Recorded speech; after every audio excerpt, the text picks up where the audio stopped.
First आते हैं first question पे। In book keeping posting means, यानी कि बुक कीपिंग के अंदर जो पोस्टिंग की जाती है आपको बताना है उसका क्या मतलब होता है।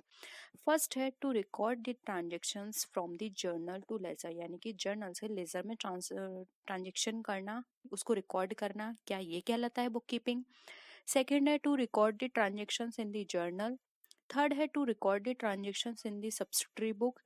और फोर्थ है हमारे to record the transactions in the cash book. ठीक है, तो हमें बताना है इसमें से बुक कीपिंग क्या है। फिर पोस्टिंग पूछा गया है, तो यहाँ पे ऑप्शन ए हमारा राइट आंसर होगा, क्योंकि यहाँ पे पोस्टिंग की बात कर रहे हैं। अगर हम बुक कीपिंग की बात करेंगे तो वो हो जाएगा हमारा ये जर्नल में ट्रांजेक्शन करना बुक कीपिंग कहलाएगा। और सब्सिडरी की बात करें तो ये भी हमारा क्या कहलाता है, सब्सिडरी बुक में हम कब ट्रांसफर करते हैं, जब हम लेजर प्रिपेयर करते हैं। और हम कैश बुक में कब ट्रांसफर करेंगे, जब हम कैश ट्रांजेक्शन करते हैं। अगेन ये हमारा लेजर का ही पार्ट होता है। तो यहाँ पे पोस्टिंग पूछा गया है, तो यहाँ पर ऑप्शन वन राइट आंसर होगा। जो हम जर्नल से लेजर में ट्रांसफर करते हैं तो उसको बोलते हैं हम बुक कीपिंग। आई होप यहाँ आपको क्लियर है। सेकंड क्वेश्चन पे आते हैं, और अगर आपको वीडियो पसंद आए तो वीडियो को लास्ट में आप लाइक भी जरूर कीजिएगा और अपने फ्रेंड्स के साथ भी जरूर शेयर कीजिएगा। The basic rule of book keeping, debit the receiver credit the giver is applicable to, यानी कि आपको बताना है बुक कीपिंग के अंदर कि जो भी डेबिट हम रिसीव कर रहे हैं उसे डेबिट करेंगे, और जो भी हमें दिया जा रहा है यानी जो भी हम देंगे उसको हम क्या करेंगे, क्रेडिट करेंगे। ये किसका रूल है आपको ये बताना है। तो मैंने आपको जो थ्योरी क्लासेस करी थी तो वहां पर ये सारी चीजें डिस्कस की थी कि किस तरह से हम ये अकाउंट्स प्रिपेयर करते हैं। अकाउंट के अंदर ये सारी चीजें हमने पढ़ी थी। तो देखिए यहाँ पर पाने वाले को क्या किया जा रहा है, डेबिट, और जो हम दे रहे हैं उसको क्या कर रहे हैं, क्रेडिट। तो ये किसमें है, नॉमिनल, रियल, पर्सनल या ड्राइंग। तो देखिए ये हमारा बताता है पर्सनल अकाउंट को। जबकि अगर हम बात करें यहाँ पे हमारे नॉमिनल अकाउंट की, आपने नॉमिनल अकाउंट को भी डिस्कस किया था। ठीक है, तो देखिए नॉमिनल अकाउंट के अंदर हम यहाँ पर आए तो नॉमिनल अकाउंट में आता है जो भी हमारे सारे एक्सपेंडिचर्स लॉस होते हैं वो हमारे आते हैं डेबिट में, और जो भी हमारे इनकम्स और प्रॉफिट्स होते हैं वो होते हैं हमारे क्रेडिट में। वहीं अगर हम रियल अकाउंट की बात करें तो देखिए रियल अकाउंट के अंदर जितने भी हमारे पास असेट्स या फिर हमारे पास कोई भी ऐसी चीज है जो हमें रिसीव होगी वो हम डेबिट करेंगे, और हमारे पास से कोई भी ऐसी जैसे कैश है या कोई भी असेट हमारे पास जाएगी तो उसको हम क्या करेंगे, क्रेडिट करेंगे। ठीक है, तो ये थे इनके रूल्स, हम लोगों ने ये डिस्कस किए थे, तो आप एक बार फिर से उस वीडियो को देख लीजिएगा। थर्ड है revenue is considered as being earn when, यानी कि रेवेन्यू कब ऐसे कंसिडर्ड किया जाएगा कि हमने उसको अर्न कर लिया है। याद रखिए यहाँ पे अर्न की बात की जा रही है, यहाँ पर ये बात नहीं की जा रही कि हमने उसको रिसीव कर लिया है। अर्न कर लिया और रिसीव कर लिया है, दोनों में बहुत अंतर है। ऑप्शंस देख लेते हैं, cash is received, production is done, sale is affected, purchase is done. तो देखिए यहाँ पर रेवेन्यू की बात की जा रही है। रेवेन्यू यानी आपके पास कुछ आ रहा है, कोई इनकम आ रही है। तो परचेज के अंदर आपके पास कोई इनकम नहीं जाती, आपके पास यहाँ आती नहीं है, आपके पास से जाती है। तो देखिए परचेज इज डन तो कट गया। और मैंने अभी आपको बताया कि रेवेन्यू इज बीइंग अर्न है। अर्न का मतलब यहाँ पर होता है आपने उसको कमा लिया है। अब यहाँ पे कैश की बात नहीं कर रहे कि कैश आपको मिला है या नहीं, बस आपको जो ड्यूटी दी गई थी वो आपने कर दी है। यानी कि आपने वहां पे इनकम अर्न कर ली है लेकिन अभी आपको रिसीव नहीं हुई है। तो देखिए यहाँ पे कैश इस रिसीव्ड भी हमारा कट गया। आप लोग भी आंसर करिए, आप लोगों के अकॉर्डिंग क्या होता है इसका answer. Production is done, production is done से हमारा कोई ये पता नहीं चल रहा कि हमने रेवेन्यू हमारा अर्न कर लिया है या रिसीव कर लिया है, क्या चीज है, लेकिन हमारा सेल से यहाँ पता चल रहा है, इसलिए राइट आंसर हो जाएगा सी। सेल से यहाँ इसलिए पता पड़ रहा है, देखिए हम कोई भी चीज सेल करते हैं तो यहाँ यहाँ पर क्या हो रहा है हमारा कि यहाँ पर हमारा हमने वो अपनी इनकम क्या है जनरेट कर ली है। अब सामने वाले पर्सन को चाहे वो अभी दे हमें वो उसका अमाउंट या बाद में दे, लेकिन उसको देना तो पड़ेगा क्योंकि यहाँ पे सेल हमने करी है। तो अब वो लायबल है हमें अमाउंट देने के लिए। तो यहाँ पर क्या है, रेवेन्यू तो हमने अर्न कर लिया है, अब रिसीव किया है या ना किया है ये अलग बात है। तो यहाँ पे जब हमारी सेल अफेक्ट होती है तब ये वाली सिचुएशन अराइज होती है। तो ऑप्शन सी यहाँ पे हमारा राइट आंसर है। नेक्स्ट आते हैं, अगर आपको कोई भी क्वेरी है तो प्लीज आप पूछ सकते हैं। हम क्लास के बीच में उनको डिस्कस नहीं करेंगे, नेक्स्ट क्लास में हम उनको डिस्कस कर लेंगे, ठीक है। नेक्स्ट क्वेश्चन है डेबिट मीन्स। अब डेबिट का क्या मतलब होता है हमें ये बताना है। ऑप्शन है decrease in assets, increase in liability, an entry on the left hand side of an account, या फिर मॉडरेट इंक्रीज इन लाइबिलिटी। अब देखिए यहाँ पर हम बात कर रहे हैं डेबिट की, तो आप बताइए क्या होगा इसका मतलब, आंसर करिए। आपके अकॉर्डिंग क्या लगता है क्या ऑप्शन होना चाहिए इसका? देखिए हम डेबिट की बात कर रहे हैं, तो आपने इतने सारे अकाउंट्स अभी तक प्रिपेयर किए हैं, ठीक है? तो आपने देखा होगा जब भी हम अकाउंट बनाते हैं इस तरह से बनाया जाता है। ये हमारा क्या हो गया, डेट का कॉलम, ये हमारा पर्टिकुलर का कॉलम हो गया, ये हमारा अमाउंट का, देन फिर डेट का, पर्टिकुलर्स एंड अमाउंट। तो यहाँ पर हम क्या लिखते हैं, डेबिट, और ये इस वाले पोर्शन में लिखते हैं क्रेडिट। यानी कि ये हमारा राइट साइड पे क्रेडिट है और लेफ्ट साइड पे क्या है, हमारा डेबिट। तो देखिए इसके अकॉर्डिंग ऑप्शन जो है थर्ड वो हमारा राइट आंसर हो जाएगा। ऐसी कोई भी एंट्री जो फिर हम अकाउंट के लेफ्ट हैंड साइड पर बनाते हैं उसको बोला जाता है क्रेडिट, और अगर हम उसको राइट हैंड साइड पर बनाएंगे तो उसको बोला जाएगा क्रेडिट। नेक्स्ट क्वेश्चन है drawing account is related to. अभी ड्राइंग्स अकाउंट होते हैं, आपको पता है ड्राइंग्स क्या होती हैं, जब कोई पर्सन अपने ही बिजनेस से अपने पर्सनल यूज के लिए कोई भी सामान निकालता है, गुड्स यूज करता है, तो वो ड्राइंग कहलाती है। तो ये क्या है, nominal account, personal account, real account, या फिर कंपनीज ड्राइंग अकाउंट? तो देखिए यहाँ पर अगर हम बात करें ड्राइंग्स अकाउंट की, तो देखिए ये नॉमिनल अकाउंट नहीं है। नॉमिनल अकाउंट क्यों नहीं है, क्योंकि देखिए यहाँ पर बात की जा रही है ड्राइंग की। ये किसको रिप्रेजेंट कर रहा है, आप खुद बताइए, इसका आंसर आप दे सकते हैं।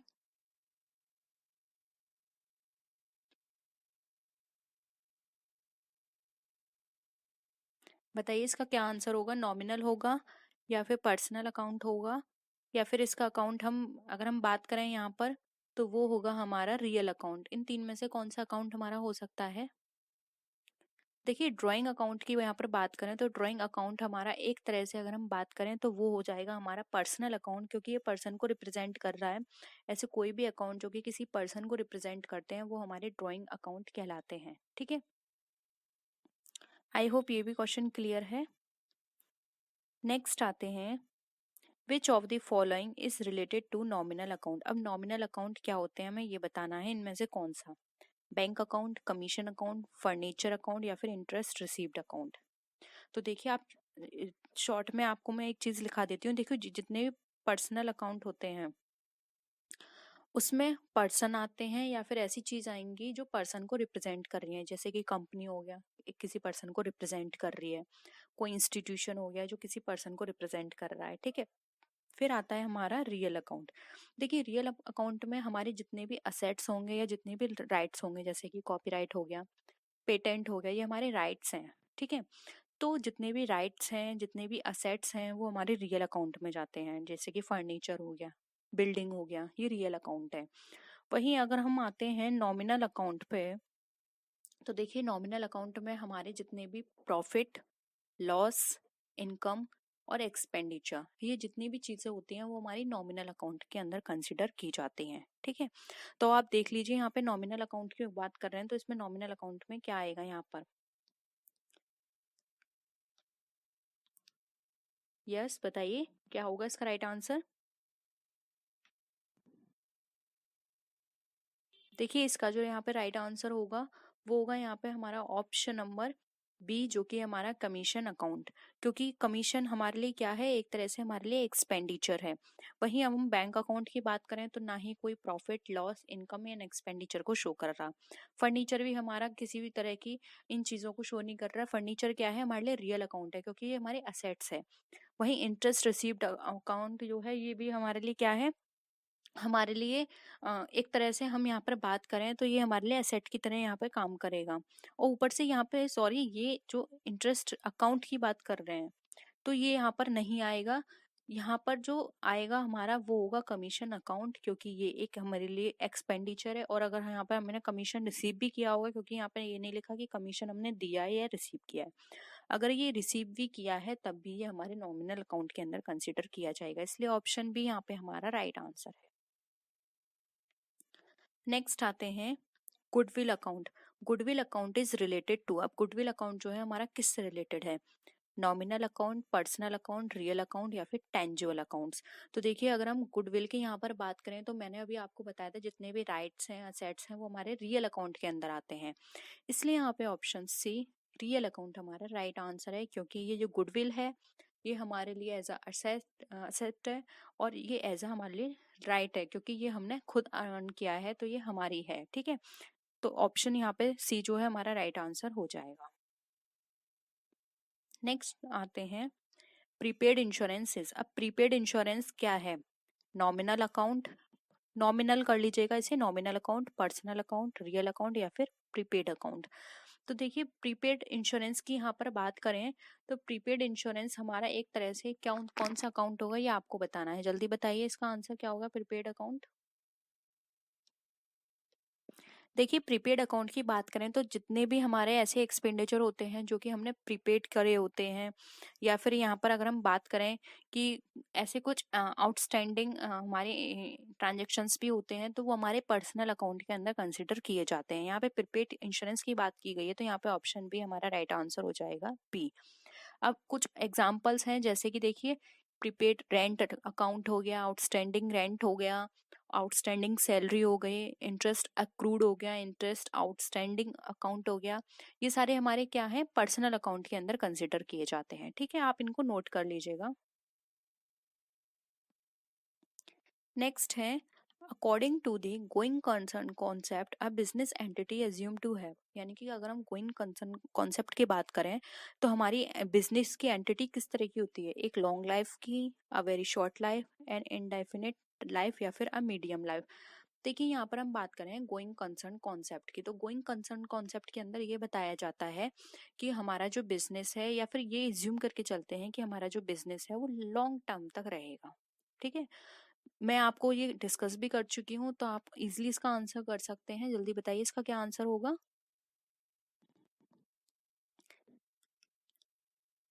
देखिए गोइंग कंसर्न कॉन्सेप्ट के अंदर हमें हमेशा ये कहा जाता है कि हमारा जो बिजनेस है वो बहुत लॉन्ग टाइम तक रन करेगा, हमें नहीं पता कि हमारा बिजनेस कब एंड हो जाएगा। ठीक है, तो एक इनडेफिनेट लाइफ लेके चलते हैं, तो यहाँ पे ऑप्शन सी हमारा राइट आंसर हो जाएगा, an indefinite life. Long life नहीं कह सकते, शॉर्ट लाइफ नहीं कह सकते, मीडियम लाइफ नहीं कह सकते। ठीक है, तो ऑप्शन सी राइट है। बहुत ही सिंपल क्वेश्चन है, क्योंकि अकाउंटिंग हमारी बहुत ही इजी है, अकाउंटिंग को सिर्फ थोड़ा सा समझने की जरूरत है और इसमें क्वेश्चंस भी ज्यादा डिफिकल्ट नहीं आते हैं। Contingent liability shown in the balance sheet because of, अब जो कंटिजेंट लाइबिलिटी है वो दिखाई जाती है हमारे बैलेंस शीट के अंदर, क्यों दिखाई जाती है? कन्वेंशन ऑफ कंसिस्टेंसी के कारण, कन्वेंशन ऑफ मटीरियलिटी के कारण, कन्वेंशन ऑफ डिस्क्लोजर के कारण, या फिर कन्वेंशन ऑफ एडवेंचर के कारण। अगेन वेरी इजी क्वेश्चन है और ये मैं थ्योरी क्लास में आपको एग्जाम्पल के थ्रू बता चुकी हूँ कि ऐसा क्यों होता है, तो आप इसका आंसर कर सकते हैं।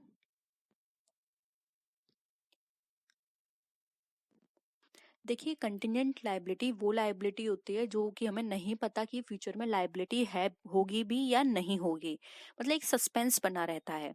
तो ये हमारी वहां पर बैलेंस शीट के अंदर एज अ फुटनोट वहां पे शो कर दी जाती है कि ये हो भी सकती है फ्यूचर में, नहीं भी हो सकती। तो ये इसलिए करी जाती है क्योंकि हम सबको पता है कि अकाउंटिंग के कुछ अपने प्रिंसिपल्स हैं जिनको फॉलो करना पड़ता है, तो उन्हीं में से एक प्रिंसिपल है हमारा प्रिंसिपल ऑफ डिस्क्लोजर या फिर कन्वेंशन ऑफ डिस्क्लोजर। तो डिस्क्लोजर के अंदर ये होता है कि कंपनी के जितनी भी इंफॉर्मेशन है वो आपको डिस्क्लोज करनी है, उसी के द्वारा हम जो हमारी जो कंटिजेंट लायबिलिटी होती है वो बैलेंस शीट में शो की जाती है। तो यहाँ पे ऑप्शन सी हमारा convention of disclosure right answer हो जाएगा। नेक्स्ट आते हैं goods destroyed by fire should be credited to. अब यहाँ पे जो गुड है वो डिस्ट्रॉय हो गया है फायर से, अब हमें यहाँ पे क्रेडिट बताना है कौन सा अकाउंट होगा, purchase account, sales account, loss by goods by fire account या फिर insurance account. Again very easy, अगर आपको थोड़ा सा भी इसका बेसिक पता है कि एंट्रीज किस तरह से होती है तो आप इजीली बता सकते हैं इसका आंसर। बताइए क्या होगा इसका राइट आंसर। देखिए मैं आपको ना एक बार ये बेसिक से समझा देती हूँ। देखिए कभी भी हम कोई भी परचेस करते हैं तो उसकी एंट्री क्या होती है? परचेस अकाउंट डेबिट, फिर क्या होगा? टू बैंक या कैश अकाउंट जिससे भी आपने परचेस की है। अब देखिए ये परचेस क्या हो गई थी, यहाँ पे डेबिट हो गई थी, परचेस अकाउंट क्या था, डेबिट। अब यहाँ पर क्या है, आपका लॉस हुआ है किससे, फायर से। तो और जो जो गुड्स लॉस हुआ है फायर से, वो आपने कभी ना कभी तो परचेस किया होगा, यानी कि आपकी परचेस अफेक्ट हो गई यहाँ पर। सेकंड, यहाँ पर एक और रूल भी लगेगा कि जो फायर हुआ है, फायर से जो लॉस हुआ है, लॉस क्या होते हैं, सारे डेबिट होते हैं। तो देखिए इसकी जो एंट्री होगी, loss by fire, fire account debit to purchase account. ठीक है, ये इसकी एंट्री होगी। तो यहाँ पर क्या पूछा गया है, गुड्स डिस्ट्रॉय हुआ है, क्रेडिट क्या होगा। तो देखिए यहाँ पर डिस्ट्रॉय हुआ था, ये लॉस की एंट्री है, तो क्या हुआ है, क्रेडिट, परचेस हुआ है, इसलिए यहाँ पे ऑप्शन ए परचेस अकाउंट हमारा क्या हो जाएगा, राइट आंसर हो जाएगा। आई होप ये एंट्री आपको समझ में आई है। ठीक है, और देखिए यहाँ पर इसका भी एक और कॉन्सेप्ट है, कोई भी अकाउंट हम दो बार क्या करते हैं, डेबिट या क्रेडिट नहीं कर सकते। अब देखिए यहाँ पर ये एंट्री क्या की गई थी, परचेस यहाँ पे डेबिट किया गया था, फिर बाद में मैंने इसको क्या कर दिया, क्रेडिट कर दिया। ठीक है, तो एक तरह से ये क्या हो गया, आपस में कट गया। तो इस तरह से भी एंट्री होती है, दो बार हम परचेस इसको नहीं कर सकते डेबिट। ठीक है, तो इस हिसाब से हमारा ऑप्शन ए परचेस अकाउंट जो क्रेडिट होगा वो राइट आंसर हो जाएगा। और अगर यहाँ पे डेबिट पूछा जाता तो ऑप्शन सी होता। नेक्स्ट क्वेश्चन पे आते हैं, which of the following books should be use to record purchase of furniture on credit. अब इसमें से कौन सी बुक है जो कि हमारी सॉरी इसमें से हमें ये बताना है, use to record purchase of furniture on credit. ठीक है, कोई भी ऐसा फर्नीचर है जो कि हमने परचेस किया है क्रेडिट पर, तो कौन सी बुक में हमारी एंट्री होगी, रिकॉर्ड करना है, ये बताना है। Cash book, journal, purchase book या फिर सेल्स बुक। तो देखिए बहुत ही इजी है सारे क्वेश्चंस, आज बहुत ही इंटरेस्टिंग है। यहाँ पर हमें क्रेडिट बताना है, कैश बुक, जर्नल। देखिए जर्नल तो आएगा ही नहीं क्योंकि यहाँ पे बुक की बात की जा रही है, जर्नल पोस्टिंग होती है। ठीक है, तो जर्नल तो कट गया। अब बचे हमारे पास तीन ऑप्शन। तो देखिए आप सबको पता है कैश बुक में सिर्फ वो ट्रांजेक्शन्स किए जाते हैं जो कि कैश पर बेस्ड होते हैं, और यहाँ पर ये साफ बोल रहा है कि क्रेडिट है। तो देखिए ऑप्शन ए भी कट गया। अब बचा आपके पास दो, purchase book and sales book. तो यहाँ पर परचेज की बात की जा रही है, तो सेल्स कैसे हो जाएगा। ठीक है, तो सेल भी कट गया, ऑप्शन होगा सी, परचेस अकाउंट बुक। ठीक है, आई होप क्लियर है सबको। प्लीज आपको वीडियो पसंद आ रही है, बहुत मुश्किल से कलेक्ट करके सारे क्वेश्चंस आपकी क्लास लेकर आई हूँ। वीडियो पसंद आ रही है तो लाइक कीजिए, अपने फ्रेंड्स के साथ शेयर भी कीजिए। ठीक है, नेक्स्ट क्वेश्चन पे आते हैं, the credit balance in the bank account is. अब जो क्रेडिट बैलेंस है बैंक अकाउंट के अंदर, हमें वो बताना है वो क्या होगा। एक असेट है या लायबिलिटी है, एक्सपेंस है या कंटिजेंट लायबिलिटी है। तो देखिए यहाँ पे क्रेडिट बैलेंस की बात की जा रही है बैंक अकाउंट के अंदर। तो आप इजीली बता सकते हैं इसका क्या आंसर होगा, जल्दी बताइए, किसका कमेंट आता है सबसे पहले।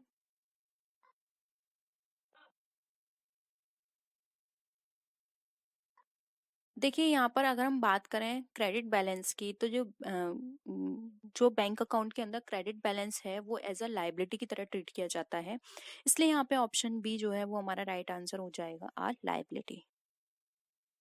नेक्स्ट आते हैं, cash book prepared on impress system is. अब जो कैश बुक प्रिपेयर की जाती है इम्प्रेस सिस्टम के अंदर, उसको क्या बोलते हैं, two column cash book, pretty cash book या फिर परचेस बुक। देखिए यहाँ पर बात की जा रही है कैश बुक की इम्प्रेस सिस्टम के अंदर, तो यहाँ पर परचेस बुक तो बिल्कुल ही अलग हो गया, ये तो हमारा कट गया, हमें तीन ऑप्शंस में से बताने हैं। तो देखिए थ्योरी क्लास आपने जब ली थी, तो थ्योरी क्लास में मैंने आपको डिस्कस की थी कि जो हमारी कैश बुक होती है, उस कैश बुक कितनी तरह की होती है, तीन तरह की होती है। एक होती है हमारी सिंगल कैश बुक, एक होती है हमारी डबल कैश बुक, एक होती है हमारी ट्रिपल कैश बुक। ठीक है, तो अब हम यहाँ पर बात करें कैश बुक की, तो इम्प्रेस सिस्टम के अकॉर्डिंग यहाँ पे बताया गया है। तो देखिए यहाँ पर ये तो इसका टाइप है कैश बुक का, तो ये डबल कॉलम में तो क्या होता है, एक हमारा कॉलम किसका बनाया जाएगा, एक बनाया जाएगा वही कैश का, और दूसरा कॉलम किसका होगा, हमारा डिस्काउंट का। ठीक है, तो ये कट के जाता है हमारा, ये नहीं होगा, कैश बुक नहीं होगा। जो इम्प्रेस सिस्टम के अंदर प्रिपेयर की जाते हैं हमारी कैश बुक, उसको बोलते हैं पेटी कैश बुक, जिसको हिंदी में खुदरा कैश बुक भी बोलते हैं। तो यहाँ पे ऑप्शन सी हमारा राइट आंसर हो जाएगा। नेक्स्ट क्वेश्चन है, the statement sent along with purchase return is. अब ऐसा स्टेटमेंट जो कि परचेस रिटर्न के साथ प्रिपेयर किया जाता है उसको क्या बोलते हैं या उसके संग भेजा जाता है? Credit note, bills payable book, debit note या फिर परचेस रिटर्न बुक? तो उसको बोला जाता है हमारा क्रेडिट नोट। ठीक है, तो यहाँ पर ऑप्शन ए जो है वो हमारा राइट आंसर हो जाएगा, क्रेडिट नोट, क्योंकि क्रेडिट नोट को ही तो वो उसके साथ वापस करेगा। ठीक है, तो ऑप्शन ए जो है वो हमारा राइट आंसर हो जाएगा। नेक्स्ट आते हैं, स्टॉक इज वैल्यूड एट। अब जो स्टॉक है हमारा वैल्यूड होता है किस प्राइस पर, ये बताना है हमें। Cost price, market price, cost of market price which ever is lower, cost और कर लीजिएगा, कॉस्ट और market price which ever is lower और ऑड प्राइस। तो देखिए हमने अब तक स्टॉक के बारे में बात करी है, तो स्टॉक जो होता है वो ऑलवेज हमारा कैलकुलेट किया जाता है, जो भी हमारे कॉस्ट का उसका जो कॉस्ट होगा वो, और उस टाइम पीरियड में जो भी हमारे मार्केट के प्राइस होंगे उनमें से जो भी लो होगा उस पर हम स्टॉक को वैल्यू करते हैं। इसलिए यहाँ पे ऑप्शन सी हमारा राइट आंसर है, हो जाएगा। ठीक है, नेक्स्ट आते हैं, unearned income stock account is. अब अनअर्न्ड इनकम जो होती है वो अकाउंट क्या है हमारे लिए? असेट है, लायबिलिटी है, एक्सपेंस है या फिर इनकम रिसीव्ड इन एडवांस है? तो देखिए यहाँ पर अगर हम बात करें अनअर्न्ड इनकम की, तो अनअर्न्ड इनकम पहले समझ लेते हैं क्या होती है। तो देखिए अनअर्न्ड इनकम वो इनकम होती है जो कि अभी तक हमने क्या करी है, अर्न नहीं करी है। ठीक है, यानी कि हमने रिसीव तो कर लिया है उस इनकम को, लेकिन अभी हमने उसको अर्न ही नहीं किया है। तो ऐसी इनकम क्या कहलाएगी, आपको ये बताना है। असेट है, लायबिलिटी है, एक्सपेंस है या फिर इनकम रिसीव्ड इन एडवांस है? बताइए इसका आंसर। मैंने अभी अभी आपको बताया कि हमने उसको अर्न नहीं किया है लेकिन रिसीव कर लिया है। देखिए ये हमारी कहलाएगी लायबिलिटी, क्योंकि हमने कोई भी अमाउंट, इट मीन्स एडवांस ले लिया है, अभी हमने उसका काम नहीं किया है। तो ये एक लायबिलिटी है कि हमें उसका काम करना है, क्योंकि हम एडवांस में पैसा लेके रख चुके हैं अपने पास। तो ऐसी इनकम हमारे लिए लायबिलिटी की तरह ट्रीट की जाती है। और इसी की जगह अगर हमारा अर्नड इनकम होता तो वो हमारे लिए असेट होती, क्योंकि हमने काम तो कर दिया है लेकिन पैसा नहीं मिला है, तो हमारे लिए असेट है, क्योंकि अब हम उससे उसको पैसा लेना ही लेना है। ठीक है, नेक्स्ट आते हैं, डेप्रिसिएशन इज प्रोवाइडेड ऑन। अब जो डेप्रिसिएशन होती है वो किस पे प्रोवाइड की जाती है? Fix asset, outward charges, current assets या फिर इंटेंजिबल असेट्स? बताइए क्या होगा इसका राइट आंसर। देखिए डेप्रिसिएशन की बात करें तो डेप्रिसिएशन हमेशा फिक्स असेट पे लगती है। मैं आपको ये क्वेश्चंस भी कई बार करा चुकी हूँ और थ्योरी में भी बता चुकी हूँ। वहीं अगर हम इंटेंजिबल की बात करें तो वहाँ पे अमोर्टाइजेशन होता है। आउटवर्ड चार्जेस पे कोई भी तरह का इस तरह का चार्जेस नहीं लगते हैं। करंट असेट पे भी चार्जेस नहीं लगते हैं। करंट असेट में क्या आता है? हमारा कैश आ गया, हमारा बिल्स रिसीवेबल्स आ गए, ये हमारे करंट असेट में आते हैं। ठीक है, तो यहाँ पे ऑप्शन ए राइट आंसर हो जाएगा, फिक्स असेट। नेक्स्ट है, heavy expenditure to launch a new product is. अब कोई हैवी एक्सपेंडिचर किया है आपने किसी प्रोडक्ट को लॉन्च करने में, तो वो क्या कहलाएगा? Capital expenditure, revenue expenditure, deferred revenue expenditure या फिर अदर एक्सपेंडिचर? तो देखिए यहाँ पर अगर हम बात करें हैवी एक्सपेंडिचर की या एडवर्टीजमेंट की, तो ये हमारा इसका बेनिफिट कब तक मिलेगा? काफी सालों तक।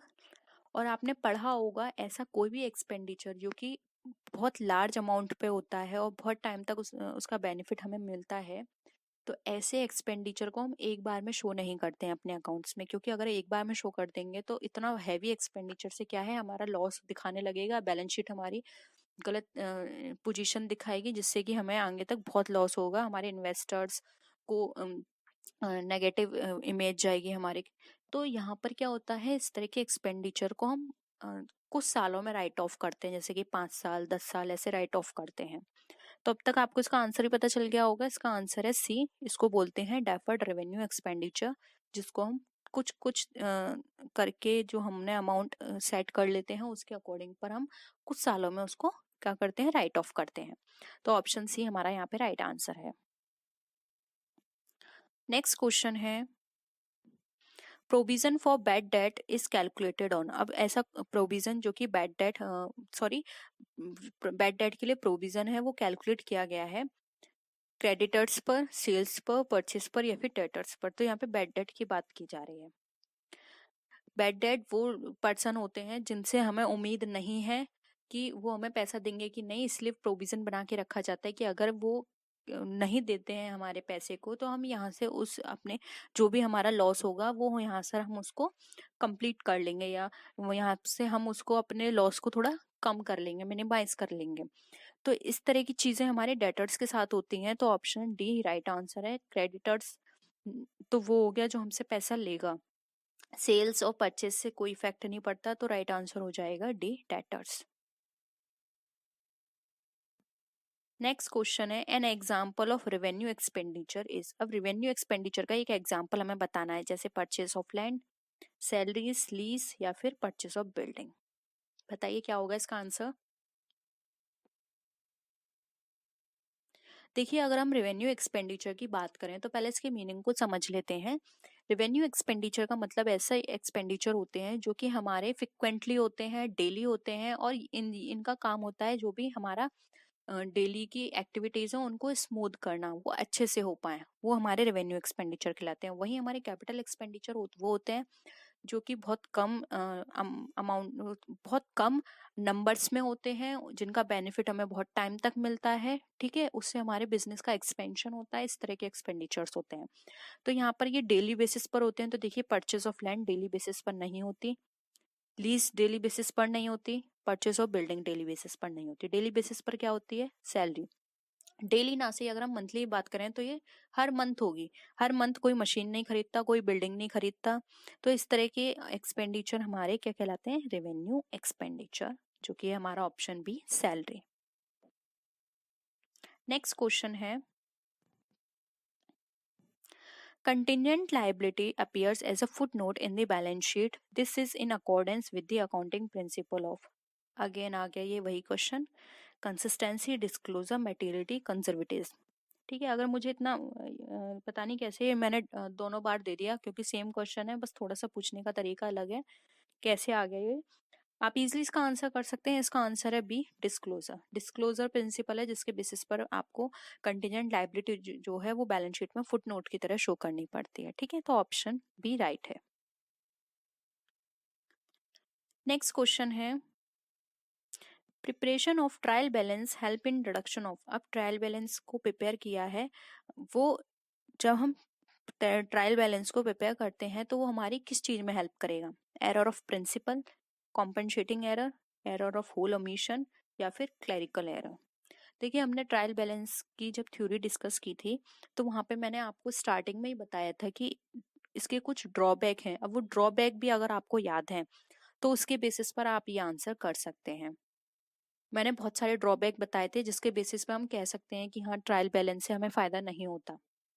आई होप अब तो आपको वो सारी चीजें रिकॉल हो रही होंगी जो मैंने आपको बताई थी। देखिए इसका जो राइट आंसर होगा वो होगा ऑप्शन डी, क्लरिकल एरर। जो ट्रायल बैलेंस होता है वो सिर्फ हमारी मैथमेटिकल एरर जो होती है उनको दूर करता है। मैथमेटिकल एरर का मतलब यहाँ पर ये है कि डेबिट और क्रेडिट बैलेंस मिलना चाहिए। अगर वो मिल जाता है तो हम ये एज्यूम करके चलते हैं कि हमारे सारे अकाउंट्स सही तरह से प्रिपेयर हैं। इसके अंदर हमारे एरर ऑफ प्रिंसिपल नहीं पता पड़ पाती, क्योंकि हमने क्या चीज क्रेडिट करनी है, डेबिट करनी है, गलती से अगर डेबिट वाली क्रेडिट में, डेबिट और क्रेडिट वाली डेबिट में कर दी तो ये हमें नहीं पता चलेगा इसमें, क्योंकि यहाँ पे तो बस हम बैलेंस देखते हैं। वहीं कॉम्पेंसेटिंग एरर भी इसमें हमें नहीं पता चलेगा। एरर ऑफ होल ओमिशन, कोई भी एंट्री ऐसी है जिसको हमने उसमें रिकॉर्ड ही नहीं किया तो वो भी हमें पता नहीं चलेगी। ठीक है, यहाँ पे सिर्फ हमें मैथमेटिकल एरर पता चल जाता है। तो ऑप्शन डी यहाँ पे हमारा राइट आंसर है।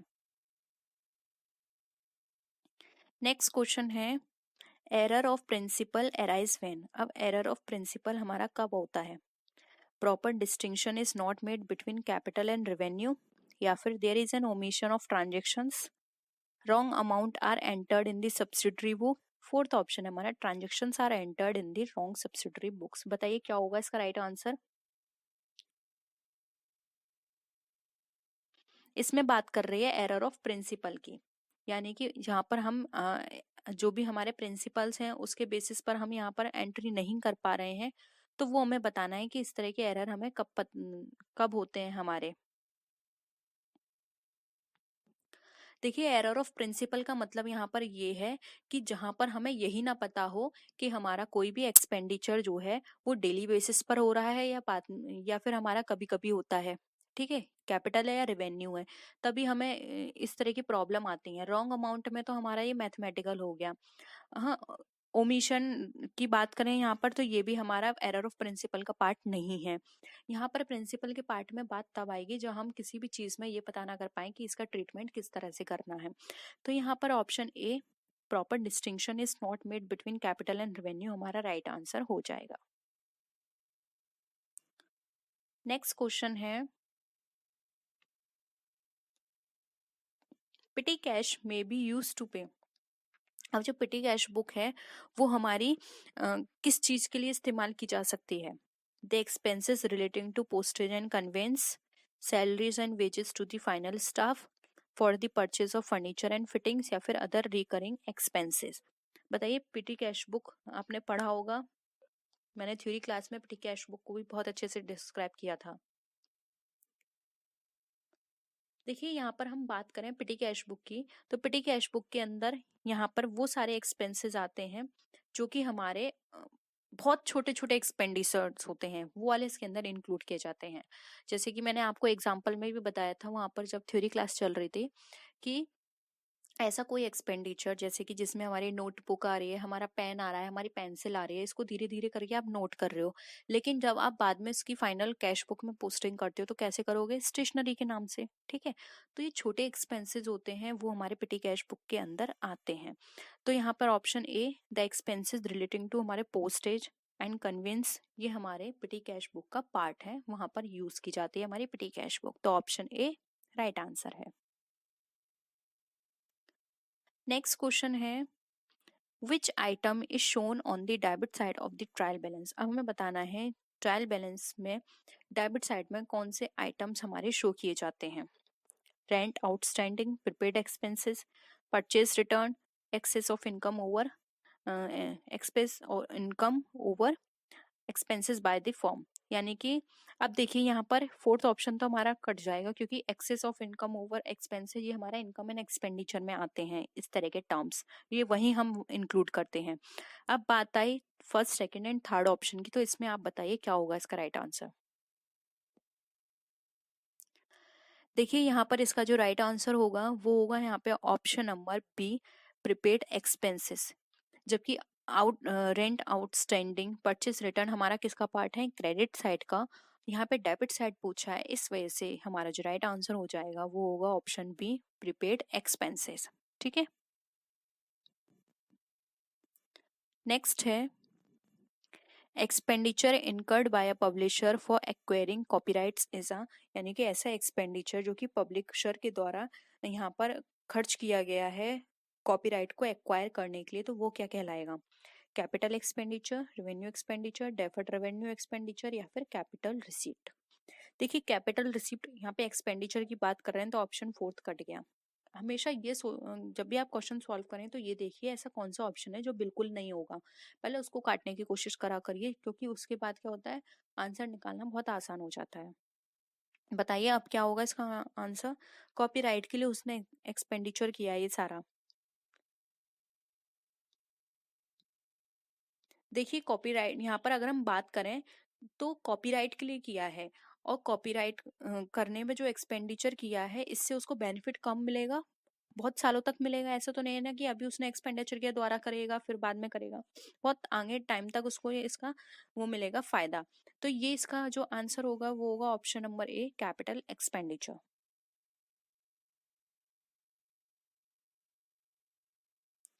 नेक्स्ट है, expenditure incurred on research is an example of. अब रिसर्च में किसी भी तरह का एक्सपेंडिचर किया गया है तो वो किसका एग्जाम्पल है?